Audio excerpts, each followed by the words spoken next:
Hello everyone, welcome to my channel that is lectures by doctor Shivi Bhasin. आज हमने जो topic decide किए हैं, आज हमने डिसाइड किया है कि हम जो मेटाबॉलिक पाथवेज होते हैं उनको डील करेंगे। ठीक है, अभी तक के जो वीडियोस मैंने अपलोड किए, I hope and I believe कि आपको समझ में आ रहे होंगे। अगर आपको कहीं भी किसी भी तरीके का कोई भी प्रॉब्लम है तो आप पूछिए, कमेंट कर कर पूछिए, या आप मुझे डायरेक्टली भी अप्रोच कर सकते हैं। देन आज का जो टॉपिक है वो एक बहुत कॉमन टॉपिक है जो कि 9-10 से स्टूडेंट्स को स्टार्ट होता है और बीएससी एमएससी तक के स्टूडेंट्स को ये टॉपिक आता है, दैट इज़ ग्लाइकोलिसिस।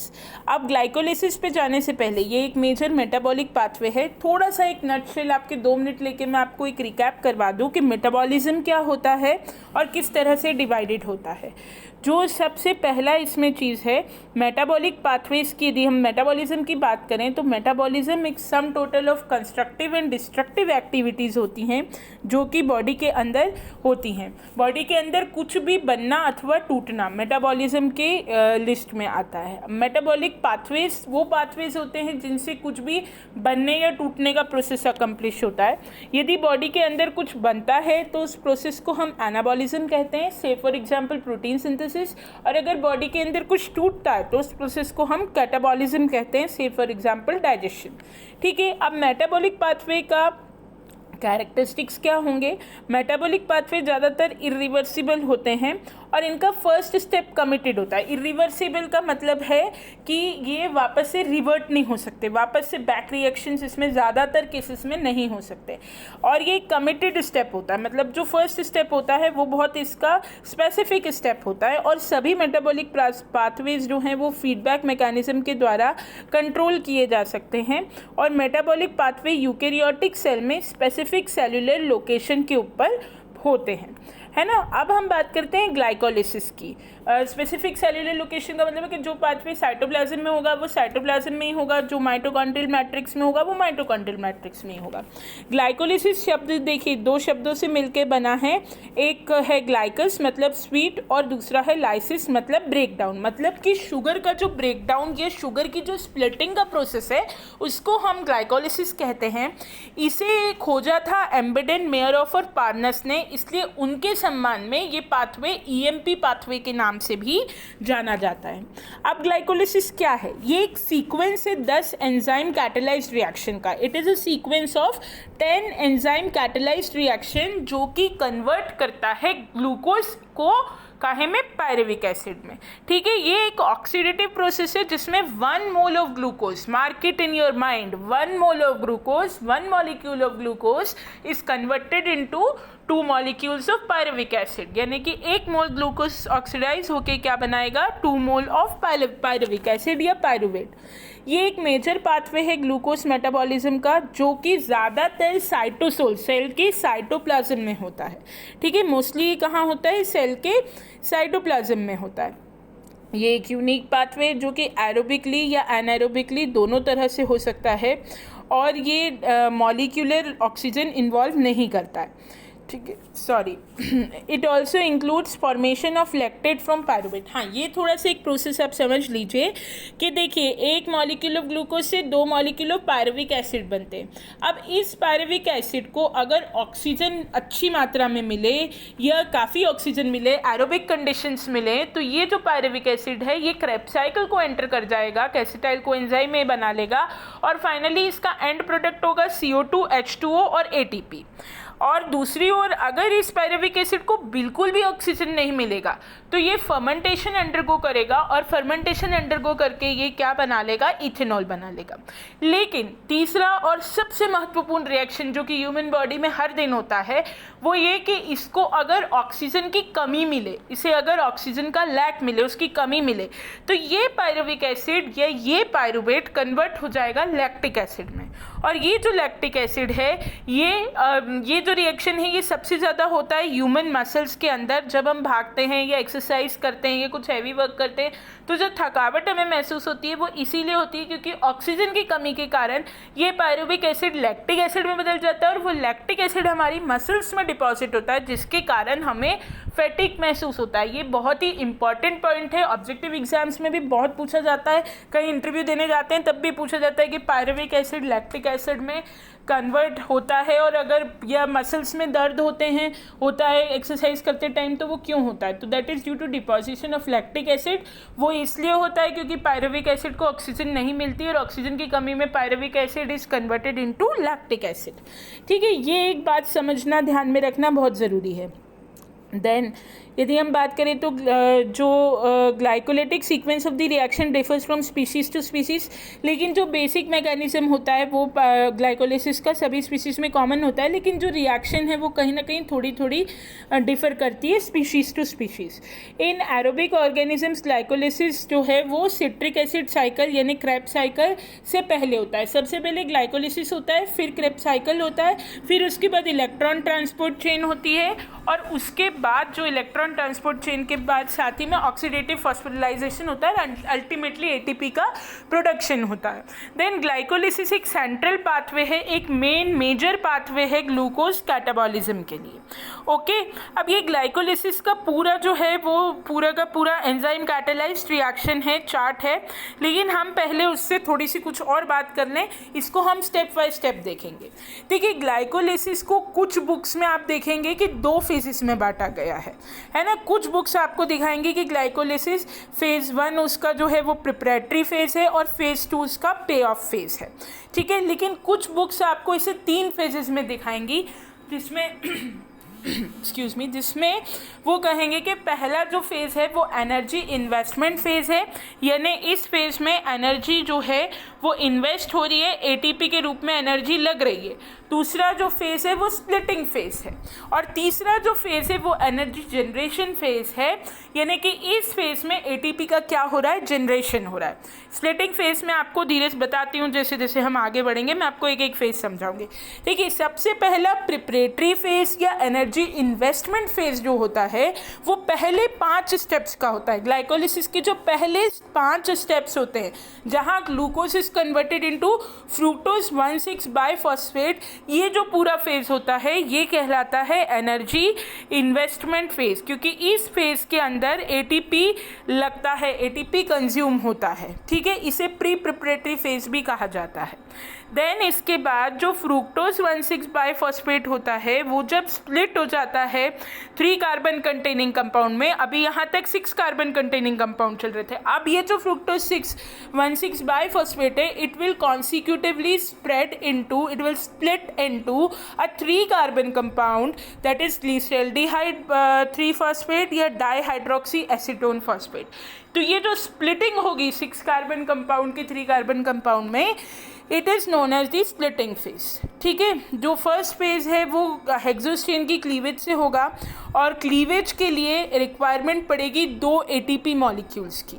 ठीक है, तो इसलिए ये कहलाता है एनर्जी इन्वेस्टमेंट फेज। अब डिटेल में देखिए, glucose is converted into glucose 6 phosphate. ठीक है, ग्लूकोज का है में कन्वर्ट हो रहा है ग्लूकोज 6 फॉस्फेट में, है ना। यहाँ पर एक एटीपी कन्वर्ट हो रहा है एडीपी में, एंजाइम है hexokinase. Then glucose 6 phosphate enzyme है यहाँ पे फॉस्फोहेक्सोज आइसोमरेज, और glucose 6 phosphate is converted into fructose 6 phosphate, और यहाँ पे मैग्नीशियम आयन की प्रेजेंस है।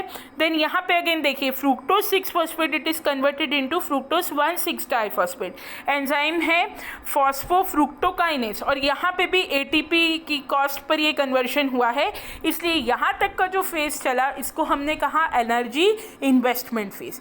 अब यहाँ देखिए, ये 6 कार्बन कंपाउंड था फ्रुक्टोज 1,6 डाइफॉस्फेट, ये एल्डोलेज एंजाइम की प्रेजेंस में स्प्लिट हो गया डाइहाइड्रोक्सी एसीटोन 3 फॉस्फेट में, जो कि इंटर कन्वर्टेबल है किसमें, ग्लिसरॉल्डिहाइड 3 फॉस्फेट में। ये दोनों एक दूसरे में इंटर कन्वर्टेबल है, लेकिन ये याद रखने वाली बात ये है कि जो फ्रुक्टोज 1,6 डाइफॉस्फेट है ये 6 कार्बन कंपाउंड यहाँ पे इन कंपाउंड्स में स्प्लिट हो रहा है, जो कि 3 कार्बन कंपाउंड्स हैं। ठीक है, इसलिए इस फेज को क्या कहेंगे हम, स्प्लिटिंग फेज।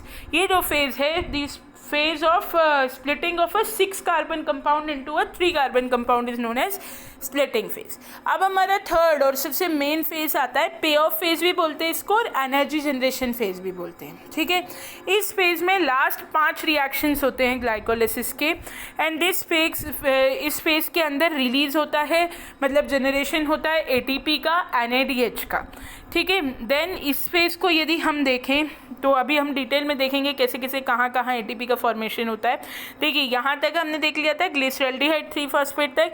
अब ये ग्लिसरॉल्डिहाइड 3-फॉस्फेट कन्वर्ट होगा 1,3-डाइफॉस्फोग्लिसरेट में। यहाँ एंजाइम होगा ट्रायोसेप्रोफॉस्फेट डिहाइड्रोजिनेज और यहाँ पर NADH का फॉर्मेशन होगा।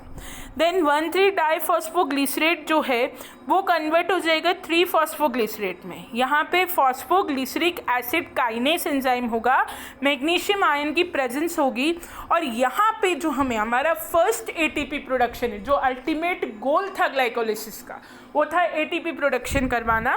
तो यहाँ पर जो एटीपी, फर्स्ट एटीपी हमारा प्रोड्यूस हो रहा है, कभी कभी ये भी पूछ लेते हैं कि फर्स्ट एटीपी किस फेज में प्रोड्यूस होता है, तो 1,3-डाइफॉस्फोग्लिसरेट जब 3-फॉस्फोग्लिसरेट में कन्वर्ट होता है तो जो फर्स्ट एटीपी है हमारी साइकिल का वो हमें मिलता है, ठीक है। देन ये three phosphoglycerate in the presence of phosphoglyceromutase it is converted into two phosphoglycerate. ये जो 3-फॉस्फोग्लिसरेट है ये फॉस्फोग्लिसरोम्यूटेस एंजाइम की प्रेजेंस में 2-फॉस्फोग्लिसरेट में कन्वर्ट होता है, और जो 2-फॉस्फोग्लिसरेट है वो एनालेस एंजाइम और मैग्नीशियम आयन की प्रेजेंस में फॉस्फोइनॉल पायरुवेट में कन्वर्ट होता है। और फॉस्फोइनॉल पायरुवेट जो है वो मैग्नीशियम आयंस और पायरुवेट एंजाइम की प्रेजेंस में पायरुविक एसिड या पायरुवेट में पायरुवेट काइनेस एंजाइम की प्रेजेंस में पायरुविक एसिड या पायरुवेट में कन्वर्ट हो जाता है। और इस लास्ट स्टेप में भी एटीपी का प्रोडक्शन होता है। यानी ऊपर दो जगह 2 स्टेप्स हमने ऐसे देखे जहां एटीपी कंज्यूम हो रहा था, जिसको हमने एनर्जी इन्वेस्टमेंट फेज कहा। फिर हमने देखा कि कैसे 6 कार्बन कंपाउंड 3 कार्बन कंपाउंड में कन्वर्ट हो रहा है, जिसको हमने स्प्लिटिंग फेज कहा।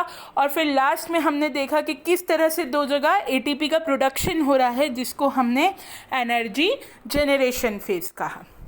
Now we come to the, ये मैंने एक नटशेल में आपको साइकिल समझाई है।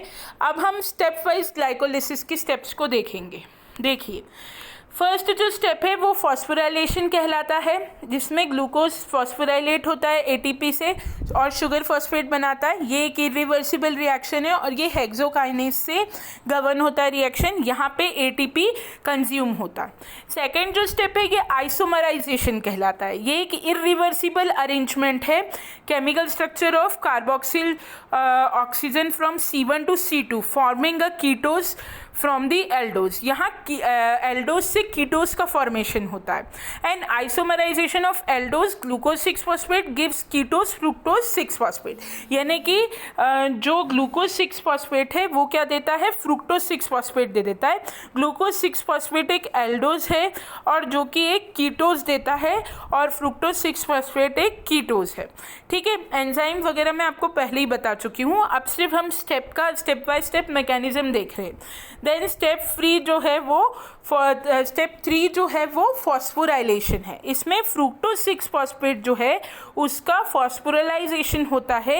एटीपी यहाँ पर यूज़ होता है, कंज्यूम होता है और बनता है फ्रुक्टोज 1,6-बाइफॉस्फेट, ठीक है। ये एक इरिवर्सिबल रिएक्शन है, यानी कि वापस बैक नहीं हो सकता ये रिएक्शन, और यहाँ पे एंजाइम फॉस्फोफ्रुक्टोकाइनेस लगता है। Then we come to the splitting phase. जैसा कि मैं शुरुआत से आपको बता रही थी कि 6 कार्बन की शुगर फ्रुक्टोज 1,6-बाइफॉस्फेट यहाँ पे स्प्लिट हो जाती है ग्लिसरॉल्डिहाइड 3-फॉस्फेट में या डाई हाइड्रोक्सी एसीटोन फॉस्फेट में।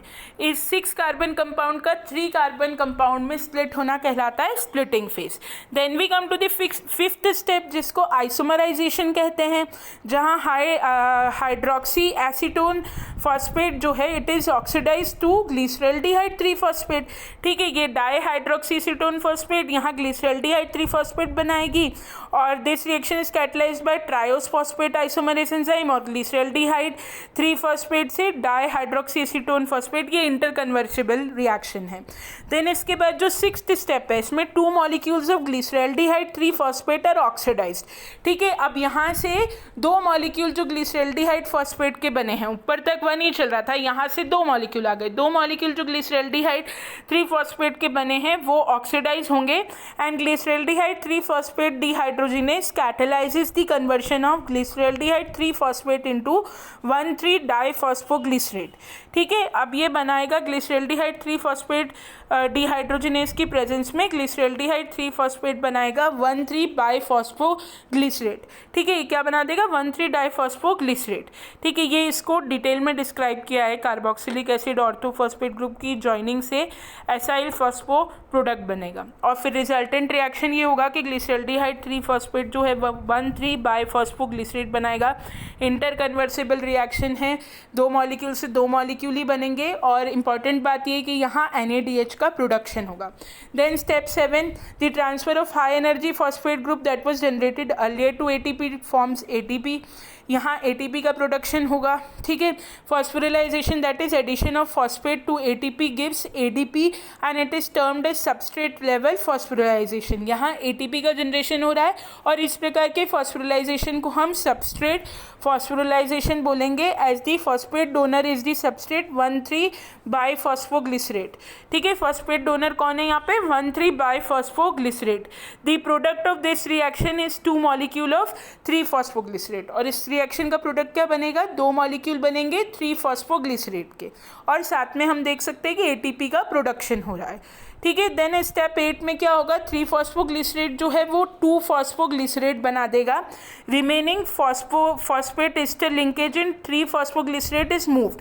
जो फॉस्फेट एस्टर लिंकेज होगी वो मूव कर जाएगी 3 कार्बन से 2 कार्बन पर, है ना, from 3 carbon to 2 carbon because of relatively low free energy of hydrolysis.